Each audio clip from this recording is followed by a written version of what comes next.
이번 시간은 부족국가 및 고대국가에서의 법과 관련돼서 살펴보기로 하겠습니다. 먼저 부족국가에서의 법입니다.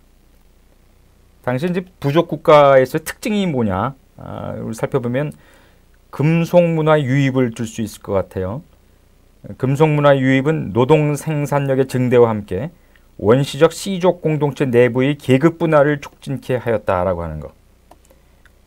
금속문화라고 하는 것이 이제 부족국가 시대의 첫 번째 특징이라고 할 수가 있겠습니다. 그리고 사유재산제의 도입입니다. 사유재산제 도입은 씨족 간의 경쟁과 투쟁을 불러일으켰으며 결국에는 씨족 공동체의 해체를 가져오게 되었다 하는 겁니다. 이를 통해서 씨족 공동체가 담당하고 있던 여러 가지 공적 기능 중 일부는 부족 공동체로, 일부는 가족 공동체로 옮겨지게 된다. 이 금속문화 유입이라고 하는 것, 이것이 가져온 그러한 어떤 환경 변화라고 할 수 있겠습니다. 그리고 나서 이제 부족 국가 중에서는 다시 발전해서 부족 연맹 국가를 형성하기도 했고, 그리고 이것이 이제 소위 얘기하는 왕제 국가로 발전하게 됩니다. 부족 국가 시대는 시기적으로 대략 기원전 2000년에서 기원전 100년까지 시기로, 우리나라의 경우는 그 성립 및 발전 시기에서 차이가 있어 획일적으로 나눌 수는 없습니다만 대체적으로 고조선, 부여, 초기 고구려 등이 그 영향력을 확대해가면서 존립 기반을 닦아나가던 시기라고 할 수 있겠습니다. 부족국가의 경우에 있어서 그 특징은 청동기 시대와 철기 시대로 나누어질 수가 있습니다. 부족국가 내지 군장국가는 각각 개별적인 군장이 지역을 다스리는 형태를 얘기를 합니다. 이후에 부족연맹국가는 왕이 각각 군장들에게 자치보장을 인정하고 외교 군사 분야에서만 왕권이 그 역할을 하게 되었던 것으로 보여집니다.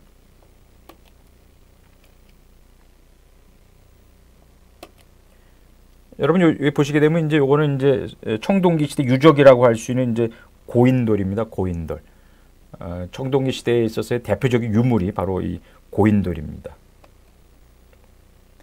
그러면 이제 부족국가 시대에 있어서 법 생활은 어떻게 되었는가? 이 부족국가 시대에 있어서는 이제 아무래도 이제 여러 부족들이 모여 살게 되고 이러다 보니까 아마 다양한 형태의 어떤 그 분쟁이 발생되었을 것으로 보입니다. 그러니까 재판제도의 효시라고 할 수 있는 어떤 그런 내용들이 여기서 이제 나타나게 되는데, 초기의 단계에서는 아마 권력을 갖고 있는 자가 왕이 있었으니까 왕이 아마 대체적으로 재판도 하고 뭐 이런 사법권 관련의 결정도 하고 이랬을 겁니다. 그러다가 부족들에게 있어서의 그 대표자들이 있지 않겠어요? 그 부족의 대표자, 이런 사람들이 모여서, 부족의 대표들이 모여서 하나의 회의체를 구성해서 중대사를 논하지 않았나. 그러다 보면 이제 거기서 중대한 범죄와 관련된 결정도 내리고 아마 그런 형태의 소위 시스템이 정착이 되었을 거라고 추측합니다. 부족 연맹 국가에서는 부족 평의회를 이제 개최했다는 거죠. 부족 평의회. 이러한 회의체는 왕제 국가로 발전된 뒤에도 전제적 왕권이 확립될 때까지 존속해서 재상의 선출, 파면, 재판 기타 국사를 결정한 역할을 수행했던 것으로 봅니다. 그뒤 이제 관료제적 조직이 정비되어 가면서부터는 이제 일반적 재판 업무는 이런 관료제 조직의 일정 기관에서 담당하게 되었다. 이것이 이제 소위 부족국가 시대에 있어서의 하나의 시스템의 구축이라고 우리가 생각할 수가 있겠습니다. 대체로 율령체제 초기에는 중죄가 아닌 사건을 도사라든가 성주라든가 군태수 등 지방관이나 촌락 공동체에서 고래의 관습법에 따라 재판권을 행사했을 것이다. 그리고 이제 율령체제가 확립된 뒤, 이 율령체제라고 하는 것은 여러분 잘 아시겠습니다만 고구려의 소수림왕 때부터 이제 율령이라고 하는 것이 반포가 됩니다.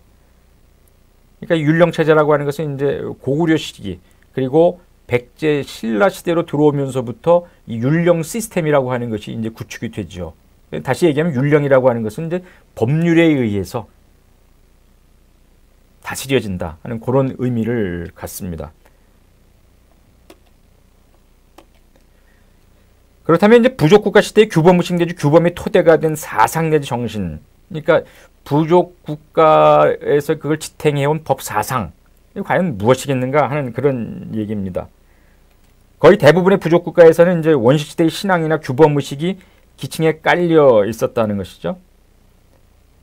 그리고 이것이 이제 부족 국가 시대에서는 원시시대보다는 좀 더 세련되고 그리고 의식화되었다라고 하는 점이 이제 특징입니다.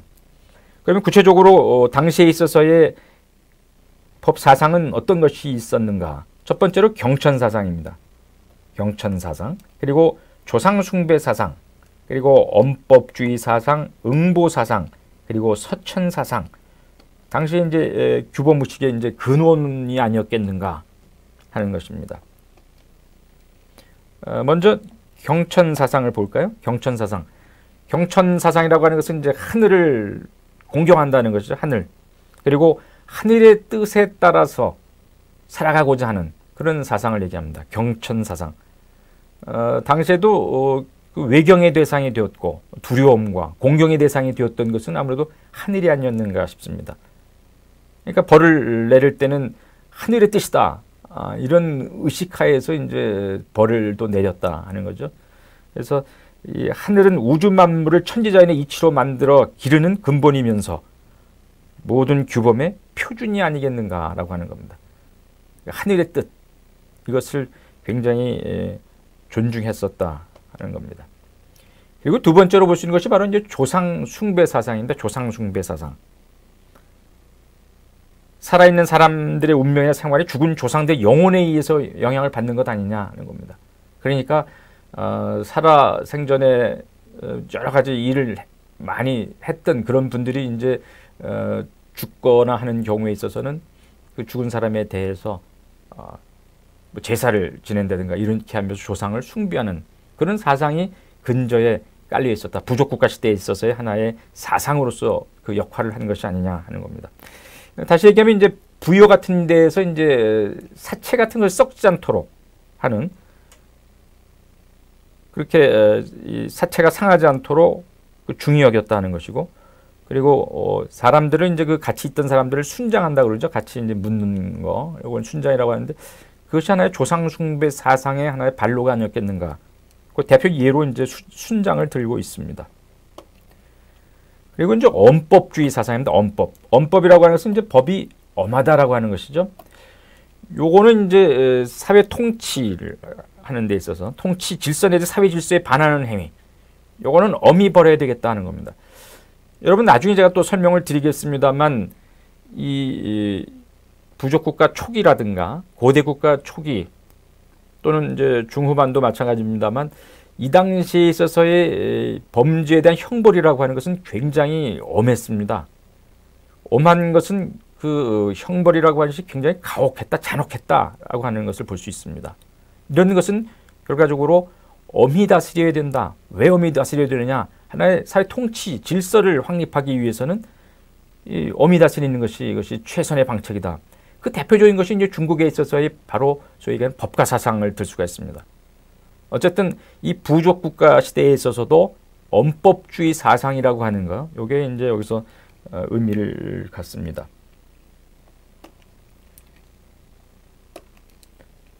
이 엄법주의 사상을 좀 더 설명드리면 당시의 부족 국가들의 경우에 있어서는 원시 시대의 신앙이나 규범의식이 기층에 깔려 있었고 보다 세련되고 의식화되었다 하는 겁니다. 당시에는 형법이 법의 주류를 차지하고 있었는데 종래의 민중적 관습적인 것으로부터 국가적 법제로 발전해서 통치질서 내지 사회질서에 반하는 행위는 엄벌로 다스리는 엄법주의로 바뀌게 된다 하는 겁니다. 이러한 것은 이제 지배계급의 필요에 따른 것으로 부족장 내지 왕권의 유지 및 강화를 위한 것이었다 하는 겁니다. 그리고 이제 응보사상입니다. 응보사상이라고 하는 것은 이제 우리 형법에 있어서 굉장히 중요한 의미를 갖는 그런 내용입니다. 응보라고 하는 것은 그 사람이 한 것에 대해서 그에 적합한 보복을 하는 것이다. 그러한 범죄에 대해서 당연히 그에 대한 대가를 치르게 하는 것이다. 이것이 바로 응보사상입니다. 죄에 대해서 정당한 보복을 하는 것. 그러니까 이제 요것의 그 구체적인 표현이라고 하는 것은 이제 속형, 그리고 형벌 로비제도, 등장을 들 수가 있겠습니다. 그리고 이제 마지막으로 서천사상을 들 수가 있습니다. 서천사상이라고 하는 것은 하늘에 이제 맹세를 한다는 것이죠. 하늘에. 다시 얘기하면 이제 하늘을 외경하고 하늘의 섭리의 절대성을 확신해서 하늘의 맹세에서 서약이나 맹세를 위반한 행위에 대해서는 책임을 지겠다라고 하는 겁니다. 하늘에 대해서는 맹세를 하고 그리고 그에 반하는 행위를 했을 경우에 있어서는 그 책임을 지겠다라고 하는 것. 이것이 서천사상입니다.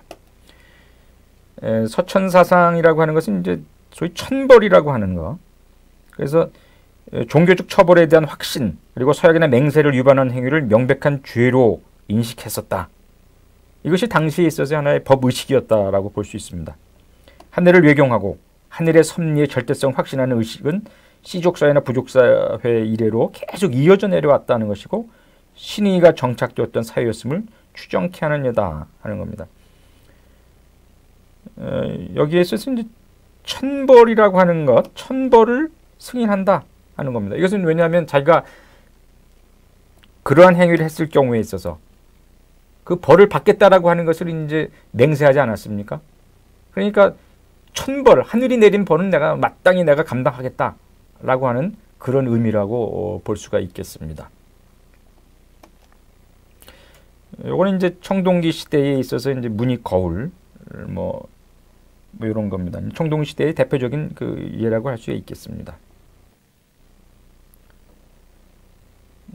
이번은 이제 고대 국가 시대의 법과 관련된 내용입니다.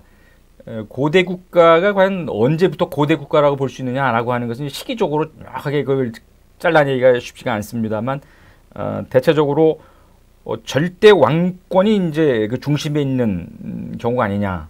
그래서 대표적인 예로서는 이제 고조선, 부여, 동해, 옥저, 만진한 변화는 삼한 요 정도 예를 들 수가 있습니다. 한번 이들 나라에서의 법 생활 한번 살펴보기로 하겠습니다. 요게 이제 당시에 한번 요 그림을 한번 봐주시겠어요? 요거 보시게 되면 이제 당시에 있어서 이제 판도를 나타내는 겁니다. 요게 이제 고조선이 있고 고조선이 굉장히 그 여기 보면은 그 막대한 영토를 차지하고 있는 것을 우리가 볼 수가 있습니다. 고조선.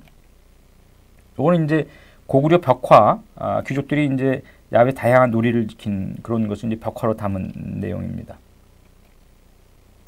여러분 이제 고조선을 보시게 되면 고조선은 이제 여기 단군과 관련된 그 신화가 내려오지 않습니까? 그 삼국육사 단군 신화를 보게 되면 환웅이 물이 3천을 끌고 내려옵니다.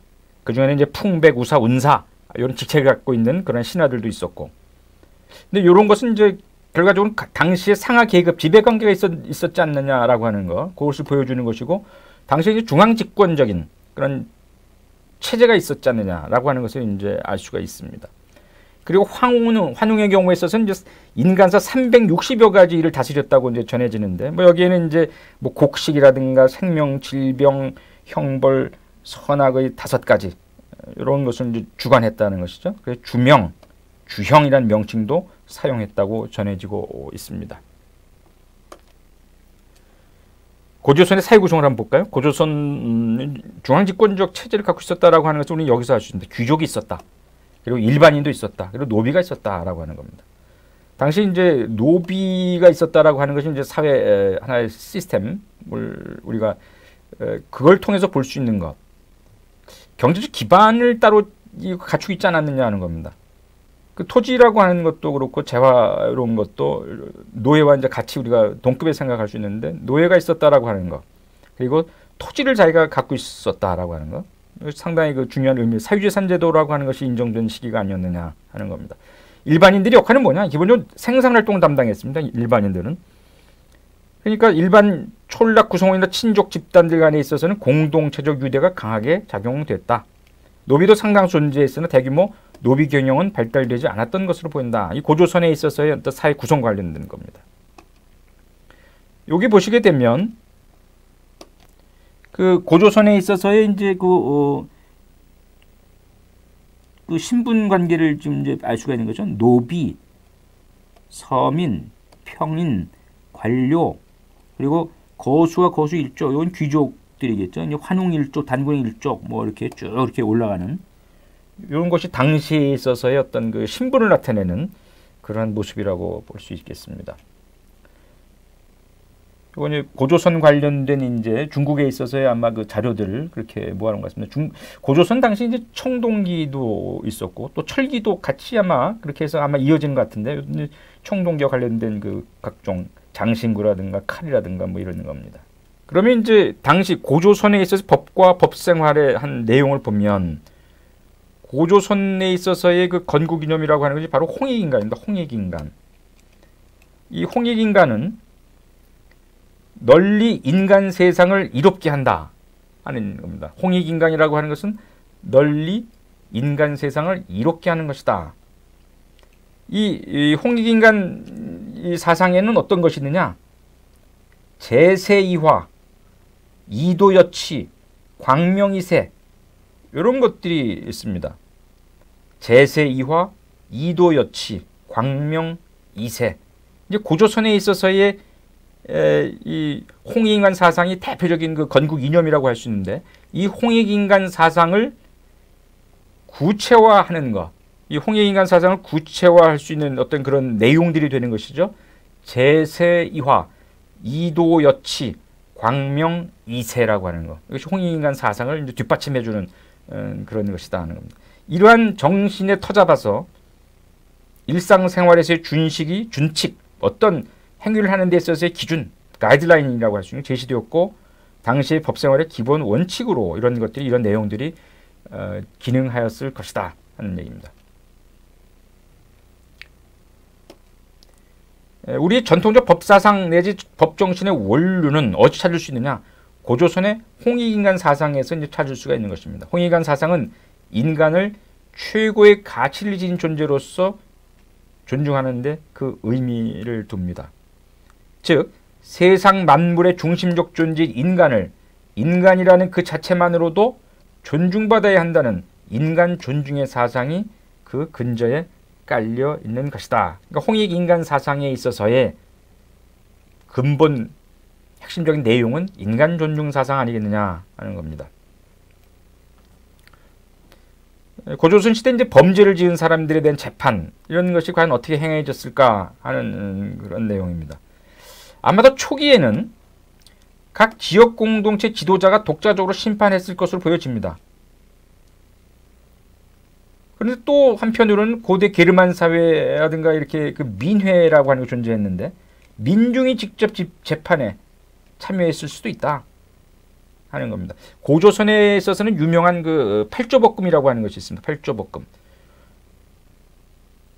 요 팔조법금이라고 하는 것이 이제 시행되었다라고 하는 기록으로 전해지고 있습니다. 이는 상당히 그 귀중한 어떤 그 규범으로서 역할을 했었는데 한물납의 법정과 비교할 수 있는 원시법으로서 삼국시대 성문율이 제정되기까지 삼국의 관습률로서 오랫동안 전통을 계승해왔다 하는 겁니다. 팔조금법은 현재 이제 세 조목만 지금 전해지고 있습니다.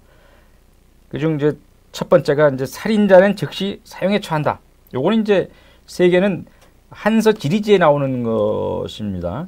살인자는 즉시 사형에 처한다. 그리고 남의 신체를 상해한 자는 곡물로서 배상해라. 남의 물건을 도둑질한 자는 소유주의 집에 잡혀 들어가 노예가 됨이 원칙이나 자속하려는 자는 50만 전을 내놓아라 하는 얘기입니다. 이거 이제 현재 전해지고 있는 소위 한서 지리지에 나오는 요 세 조목의 내용입니다.